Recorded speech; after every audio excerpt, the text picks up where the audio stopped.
দুইবার প্রেস করলে মোটরসাইকেল একাই স্টার্ট হবে। এই দেখেন, বুঝছেন, মোটরসাইকেল একাই স্টার্ট নিল। Two brothers biker. আসসালামু আলাইকুম, welcome to my channel to brothers biker. আশা করি সবাই ভালো আছেন। ইতিমধ্যে আপনারা থাম্বনেইল দেখে সবাই বুঝে গেছেন যে আমি আজকে কোন বিষয় নিয়ে ভিডিও বানাতে যাচ্ছি। তো আজকে আমি ভিডিও বানাতে যাচ্ছি পেস লক বললেও চলে এবং সিকিউরিটি অ্যালার্ম বললেও চলে। তো এটা নিয়ে আমি ভিডিও বানাতে যাচ্ছি। আমি আমার সুজুকি জিক্সার SF এই বাইকটিতে যে লকটি ইনস্টল করেছি, তো এটি হচ্ছে হুন্ডা কোম্পানির। প্রাইস খুবই লো প্রাইস, বেশি প্রাইস না। এটা আমার কাছ থেকে নিয়েছিল 1000 টাকা। তো এটা আমি ইনস্টল করেছি। কিভাবে ইনস্টল করেছি সেটা সিটের নিচে ইনস্টল করেছি। তো আপনাদেরকে সেটা দেখাচ্ছি, একটু দেখেন।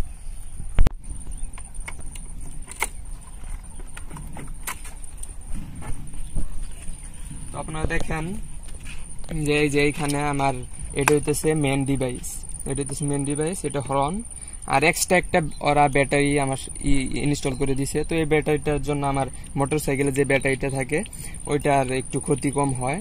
তো এটা আর ডিভাইস মানে ওরা এটা সেটিং করে দিয়েছে। তো এটা মোটামুটি ভালোই কাজ করতেছে। আমি অনেক দিন যাবত এটা ব্যবহার করতেছি।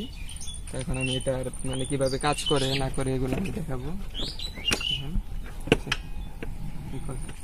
তো আমার এই লকটি ইনস্টল যখন করলাম, তো এটার সাথে আমাকে দুইটা রিমোট ওরা দিয়েছে। একটা হইতেছে এই রিমোটটা, এটা চাবির মতো দেখা যায় আর কি, মোটামুটি ভালোই কাজ করতেছে। আর একটা রিমোট মডেল, এটা রিমোট সিস্টেম। তো এখন আপনারা দেখেন যে এই লকটা কিভাবে কাজ করে। তো আমি এখন দেখাই। এটা হচ্ছে আনলক, এখন আনলক হলো। আর এখন লক। তো লকটা কিভাবে কাজ করে সেটা একটু দেখাও। মানে সিটের মধ্যে থাপড় দিলে দেখেন লক হবে। সিকিউরিটি দেখছেন, এটা সিকিউরিটি হয়েছে। তো এইভাবে এটা কাজ করে। আর আপনার হইতেছে যে এটা দিলে আনলক, এখন আনলক হলো। আর এটা হইতেছে সেলফ সিস্টেম, ওরা সেলফ সিস্টেম করে দিছে। তো এটা দুইবার প্রেস করলে মোটরসাইকেল একাই স্টার্ট হবে। এই দেখেন, বুঝছেন, মোটরসাইকেল একাই স্টার্ট নিল। তো কোনো সমস্যা নেই। এখন স্টার্ট দিছি। এখন যদি আমি স্টার্টটা অফ করতে চাই, তো এই আনলকে চাপ দিলে একাই স্টার্টটা অফ হয়ে যাবে। তো এটা সিস্টেম তো মোটামুটি ভালোই সিস্টেম করছে। আর এটা হচ্ছে অ্যালার্ম সিস্টেম।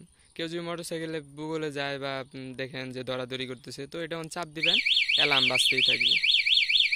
তো আপনারা হয়তো বা বুঝে গেছেন সিস্টেমটা। তো আপনারা তো দেখলেন এই লকটা সম্পর্কে। এই লকটা মোটামুটি ভালোই আছে, আমি অনেক দিন যাবত ব্যবহার করতেছি। তো আমার কাছে ভালোই লাগছে। কিন্তু একটা সমস্যা যে এটা রিমোট দিয়া সেলফে স্টার্ট দেওয়া যায়, ঠিক আছে, কিন্তু কখনো গিয়ার থাকাকালীন স্টার্ট দিবেন না। কারণ গিয়ার থাকাকালীন দিলে দেখা যায় যে গাড়ি দৌড় মারে। তো এটা একটা সমস্যা, এটা কখনো করবেন না। তো লো প্রাইসে এটা আমাকে খুব ভালোই দিতেছে, সার্ভিস দিতেছে, এটা খুব ভালো। তো আপনারা এটা ইউজ করতে পারেন। যদি আপনাদের এই ভিডিওটি ভালো লেগে থাকে তো সবাই সাবস্ক্রাইব করবেন, এবং এরকম মোটরসাইকেল অন্যান্য পার্টসের যদি ভিডিও চান তো কমেন্ট করে জানাবেন।